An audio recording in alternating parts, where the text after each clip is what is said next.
South Carolina families can get some back-to-school savings soon with the state's annual tax-free weekend coming up. It runs from Friday to Sunday, and certain items are exempt from South Carolina's 6% sales tax and local taxes.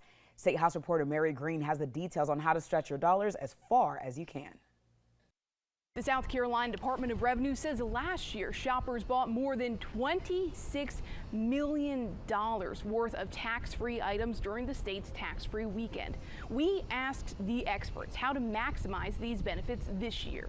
If you can, only purchase what you need specifically for that moment, because there's a real possibility that if you don't need it specifically for back to school, it's going to be on sale again for Thanksgiving, Black Friday. These are some examples of what's exempt. In general, it's items like supplies used for school assignments, electronics, clothing and shoes, and bed and bath items, new or used. On the flip side, here are some examples of what's not exempt this weekend, including rented clothing and shoes, items used in a business or trade, and items placed on layaway or deferred payment plans. The cost of school supplies has gone up nearly 25% in the last 2 years, according to the Consumer Price Index, and the outlook is mixed on how this could affect American spending this year.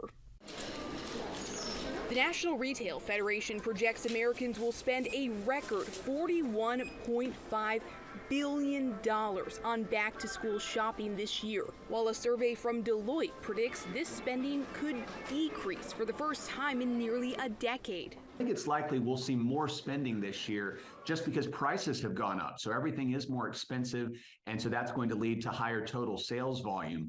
But at the same time, because things are more expensive, consumers are really going to be looking for a bargain in a way that they haven't over the last 2 years. Von Nessen and Watson say the tax-free weekend is enough to add up to some sizable savings, especially when paired up with other discounts at stores. But Watson also cautions that some stores will also raise their prices to make up for any discounts.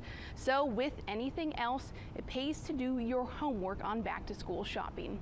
Reporting Columbia, I'm Mary Green. And for South Carolinians who'd rather avoid the crowds in stores and shop online, eligible items are still tax-free if purchased online as well.